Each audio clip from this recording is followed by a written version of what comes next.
Class 11th हम आपकी book on bill के चैप्टर नंबर 4 जो हम कर चुके हैं लैंडस्केप ऑफ द सोल, उसके क्वेश्चन आंसर आज देखेंगे। सबसे पहले है understanding the text. Contrast the Chinese view of art with the European view with examples. यानी जो चाइनीज़ व्यू था आर्ट पर और जो यूरोपियन व्यू था आर्ट पर, उन दोनों के बीच में क्या डिफरेंसेस हैं वो बताने हैं। In Chinese view of art, a classical landscape is not meant to reproduce an actual view। यानी जो चाइनीज़ व्यू है आर्ट का, उसमें अगर किसी ने क्लासिकल लैंडस्केप बनाया है, जैसा कि पेंटिंग्स में बनता है कि पहाड़ बनाए हैं, रास्ता बनाया है, तो वो एक एक्चुअल व्यू नहीं होता है।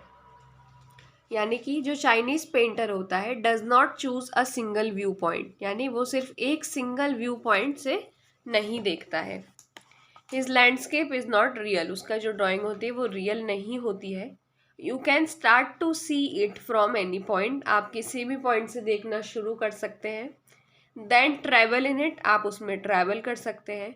The artist creates a path for your eyes to travel up and down in the landscape and then you can come back again at your leisure as you please. यानी वो आपके लिए एक रास्ता बना देता है आपकी आंखों के लिए कि आप ऊपर से नीचे तक उस लैंडस्केप में ट्रैवल करें और वापस आप अपने आराम की जगह पर आ जाए जब आपका मन हो। In the Chinese story the emperor commissioned a painting. यानी चाइनीज स्टोरी में जो राजा होता है वो पेंटिंग को कमीशन करता है, यानी उसके लिए पैसे देता है। And he praised it's outer appearance for a long time, और बहुत लंबे समय तक वो उसकी बाहरी अपीयरेंस जो होते हैं, बाहर से जैसा दिखता है, उसकी तारीफें करता रहता है। The wonderful scene discovering forest, high mountains, waterfalls, clouds floating in the vast sky, men on hilly paths, bird in flight। क्या क्या था उसमें? फॉरेस्ट देखता है, वो ऊंचे ऊंचे पहाड़ देखता है, झरने देखता है, बादल देखता है, बहुत बड़ा स्काई देखता है, हिली पाथ देखता है यानी ऊपर चढ़ने का रास्ता जो खुरदरा होता है, और चिड़िया उड़ती हुई देखता है। इसके बाद देखें अगर तो European view of art is a more figurative painting. The European painter wants you to borrow his eye and look at a particular landscape exactly as he saw it from a specific angle. यानी जो European होता है वो चाहता है कि आप उसकी आंखें उधार ले लें और जिस एंगल से उसने अपनी पेंटिंग को देखा है उसी स्पेसिफिक एंगल से आप भी देखें। Antwerp, the master blacksmith painted a fly on a panel with a complete delicate realism। यानी जो एंटवर्प थे जिनकी स्टोरी हमने पढ़ी, उन्होंने ठीक उसी तरीके से एकदम एग्जैक्ट उसी तरीके की मक्खी जो थी वो बनाई, एकदम डेलिकेट रियलिज्म से, जो एकदम असली लगती। The painter master tried to swat it away before he could completely understand what happened। तो जो पेंटर मास्टर रहता है वो उसे अपने हाथ से उड़ाने की भी कोशिश करते हैं, वो इतनी असली लग रही होती है। Chinese painter does not want you to borrow his eyes. Chinese painter ये नहीं चाहता है कि आप उसकी आंखें बोरो करें या उधार लें, वो चाहता है कि आप उसके माइंड में जाएं, उसके अंदर के लैंडस्केप को देखें। एक स्पिरिचुअल और मेंटल स्पेस जो है वो ज़रूरी है आपके एक्टिव पार्टिसिपेशन के लिए। Explain the concept of shan shui. Shan shui क्या है? A Chinese painter requires a viewer to enter his mind while watching his landscape. यानी चाइनीज पेंटर चाहता है कि जो देखने वाला है वो उसके दिमाग में घुस के देखे। His landscape requires active participation of other viewer physically as well as mental. यानी कि जो देख रहा है उसका पार्टिसिपेशन ज़रूरी है कि वो भागीदार हो इसमें, फिजिकली भी हो मेंटली भी हो, क्योंकि जो उसका लैंडस्केप है वो अंदर से बनाया है उसने, स्पिरिचुअल कॉन्सेप्चुअल है। इस कॉन्सेप्ट को बोला गया है शैनशुई। इसका मतलब होता है माउंटेन वाटर, यानी पहाड़ का पानी। Mountain water use together represent world landscape, ये टोटल वर्ड का मतलब होता है। There are more than 2 elements of landscape mountain, यानी इसमें 2 पदार्थों से हम बोल सकते हैं ये मिलकर बना हुआ है, जो स्काई तक जाता है यानी स्वर्ग तक जाता है। तो पानी जो है उसे हम यिन बोलते हैं, जो कि हॉरिजॉन्टल है और अर्थ के ऊपर रेस्ट कर रहा है, और जो थर्ड चीज़ है वो मिडिल वॉइड है। This fundamental notion is called Daoism which is complete form of shan shui. ये पूरी शैनशुई है जो हम ऑलरेडी स्टोरी में देख चुके हैं। What do you understand by the term outsider art and art brute और रॉ आर्ट? क्या मतलब है इन टर्म्स का? Concept of art brute first originated in 1940s, जब एक फ्रेंच पेंटर थे जीन ड बफेट, जिन्होंने आर्ट ब्रूट का कॉन्सेप्ट लाया था। This art brute is an oft untrained dreamer and was liked by small number of people, यानी बहुत कम लोग इसे पसंद करते थे क्योंकि उन्हें लगता था कि जिन लोगों के पास में कोई डिग्री नहीं है वो ये काम कैसे कर सकते हैं। This idea of brute art or raw art was the result of paintings in raw state with cultural and artistic influences of each age and region, यानी हर रीजन हर एज का कोई ना कोई ऐसा आर्टिस्ट जो एकदम ऐसी पेंटिंग्स बनाता था जो रॉ रहती थी, जिसमें कुछ मिलावट नहीं होती थी।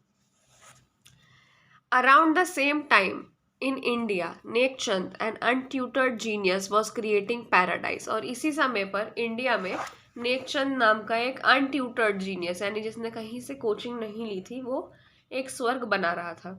He made himself a garden sculpted with stone and recycle material, तो उन्होंने खुद के लिए एक गार्डन बनाया जो पत्थरों से और जो रिसाइकल मटेरियल होता है जिसे हम दोबारा इस्तेमाल कर सकते हैं उसकी मदद से बनाया।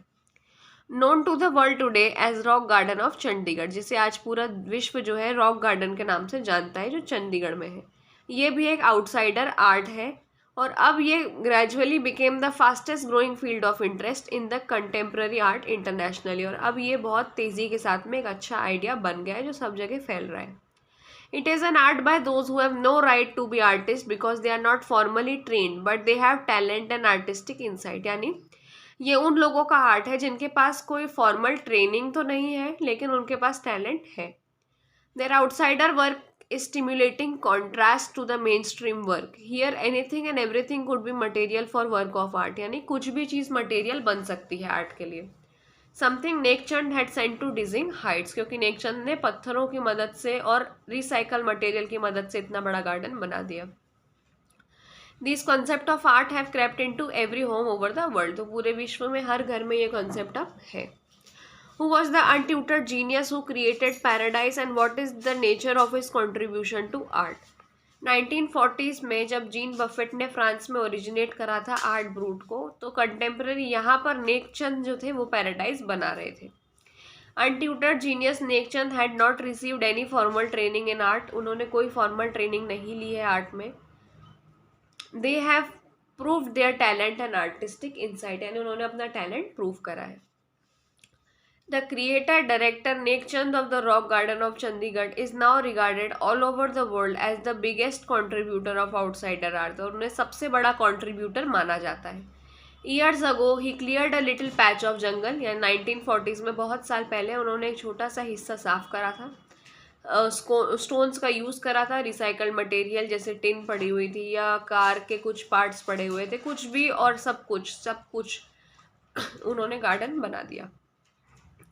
The UK based magazine pioneer in the outsider art publication, यानी उन्होंने जो एक यूके बेस्ड मैगजीन थी उन्होंने नेकचंद को फीचर करा था और उनके रॉक गार्डन के स्कल्पचर को वुमेन बाय द वाटरफॉल उसको भी दिखाया था 50th एनिवर्सरी इशू कवर पे।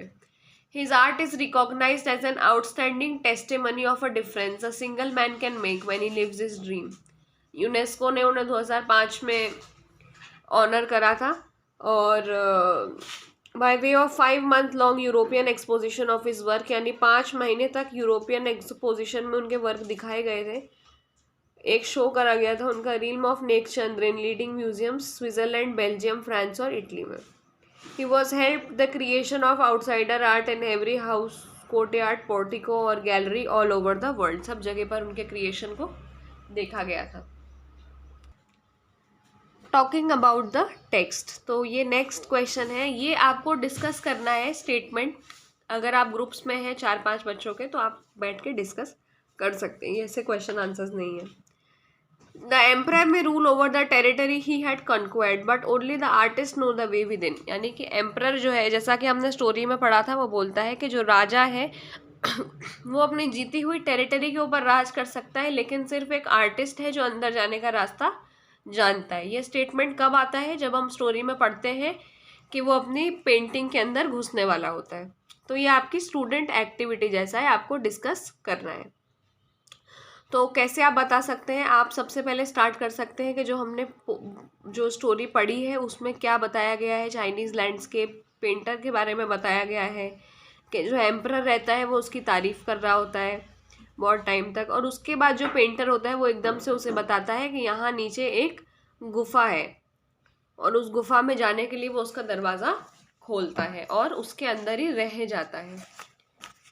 तो इस तरीके से आपको ये बताना है कि जो राजा है वो तारीफ तो कर रहा था, लेकिन अंदर जाने का रास्ता सिर्फ पेंटर के पास था, और पेंटर कैसे अंदर चला गया।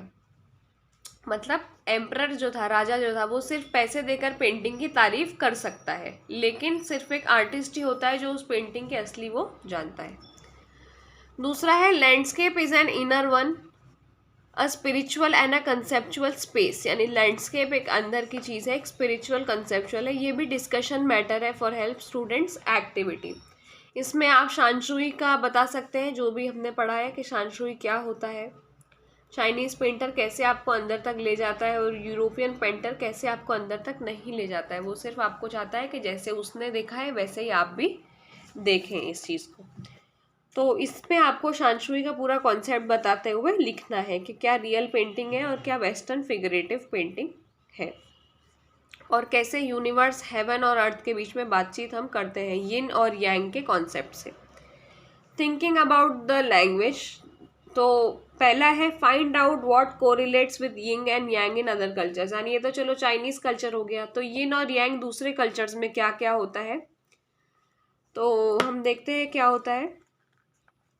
एशियन कल्चर में यिन यानी वाटर होता है जो रिसीवर है, female aspect of universal energy अर्थ होता है, और उसका काउंटर पार्ट जो माउंटेन है उसे हमने मेल एनर्जी माना है, और दोनों के मिलने से जो है वो हेवन तक जाता है। तो हर एशियन कल्चर में देखें अगर तो यिन यांग, स्काई, वाटर, हेवन, अर्थ, ये सब होता है। What language spoken in Flanders, Flanders में क्या लैंग्वेज बोली जाती है, फ्रेंच लैंग्वेज बोली जाती है। Working with words, the following common words are used more than in one sense, क्या क्या है, panel, essence, studio, material, brush. तो आपको इनको पढ़ना है, सेंटेंसेस में यूज़ करना है अलग अलग कॉन्टेक्स्ट में। जैसे कि यहाँ देखें हम, the mask from Baba village in Mali look like long panels of decorated wood, यानी जो मास्क वहाँ से आए हुए हैं वो long panel of decorated wood जैसे लगते हैं। तो इधर पैनल का मतलब है रेक्टेंगुलर वुडन बोर्ड, यानी वुडन बोर्ड, लकड़ी के boards. Hugh H Robert Grooms told the jury panel he had heard the reports, इधर पैनल का मतलब है टीम ऑफ जज, जज की जो टीम रहती है उसको भी पैनल बोलते हैं। The panel is lying ground work for an international treaty, इधर पैनल का मतलब होता है जो पीपल एक साथ किसी टीम पर काम कर रहे हैं। The glass panel of the Windows were broken, और इधर वाले सेंटेंस में पैनल का मतलब है ग्लास की strips. Through the many round tables, workshop और panel discussion consensus was reached, इधर पैनल का मतलब होता है जो जज टीम होती है जो पार्टिसिपेट करती है किसी डिस्कशन में। The sink in the hinged panel above the bunk drawers in the head, panel मतलब मेटल के सेक्शंस जो बॉडी वर्क को फॉर्म करते हैं। सेकेंड है their repetitive structure must have taught people around great composer the essence of music, essence का use करेंगे बार बार। एसेंस का मतलब है क्वालिटी किसी भी चीज की। Part of answer in preposition but essence is in the meaning, यानी एसेंस मतलब जो एक सार होता है किसी भी चीज का, उसका पूरा मतलब वही है। The implication of this school of thoughts are practical essence for the teacher, essence का मतलब बेसिक फंडामेंटल चीज जो इम्पोर्टेंट है। अब आपको 5 सेंटेंसेस ढूंढना है बाकी सारे वर्ड्स के लिए और खुद बनाना है आपको देखकर। तो क्या क्या वर्ड्स थे, स्टूडियो, रेडियो, मटेरियल और ब्रश, तो इनका आप यूज खुद कर सकते हैं इन सेंटेंसेस को देखकर। नोटिसिंग फॉर्म क्या है, A classical Chinese landscape is not meant to reproduce an actual view as would the western, यानी दोनों के डिफरेंसेस अलग अलग है। हमने सबसे फर्स्ट क्वेश्चन में भी यही पढ़ा है, चाइनीज़ लैंडस्केप अलग होता है, यूरोपियन लैंडस्केप अलग होता है, यूरोपियन पेंटर के तरीके अलग होते हैं। जो यूरोपियन आर्ट होती है वो परफेक्ट होना चाहती है, एशियन आर्ट सिर्फ उसका एक सार कलेक्ट करना चाहती है, वो परफेक्ट नहीं होना चाहती है। जो एम्परर है वो पेंटिंग को कमीशन करता है, आर्टिस्ट उसका असली मतलब बताता है। इन दोनों को जोड़ा है हमने सेंटेंसेस को। एम्परर टेरिटरी पर रूल कर सकता है लेकिन सिर्फ आर्टिस्ट जो होता है वो अंदर का रास्ता जानता है। थिंग्स टू डू में आप क्या कर सकते हैं, find out about many Indian schools of painting, यानी आप इंडियन स्कूल्स ऑफ पेंटिंग के बारे में देख सकते हैं, क्या क्या उनकी बेसिक कैरेक्टरिस्टिक्स है उनके बारे में पता कर सकते हैं। और आप एक्सपेरिमेंट कर सकते हैं रिसाइकलिंग में, ताकि आप इन्वायरमेंटल कंजर्वेशन में हेल्प करें। रिसाइकलिंग क्या प्रोसेस होती है, जिसमें वेस्ट मटेरियल का यूज़ करके हम कुछ और प्रोडक्ट बना देते हैं, तो ये आप कर सकते हैं, ये बहुत अच्छी एक्टिविटी है। और जो स्टूडेंट एक्टिविटी है, तो स्टूडेंट कुछ लोकल स्कूल ऑफ पेंटिंग को विजिट कर सकते हैं और हर स्कूल के फीचर्स के बारे में लिख सकते हैं। तो ये हमारे जो क्वेश्चन आंसर्स हैं ये पूरे फिनिश हो गए।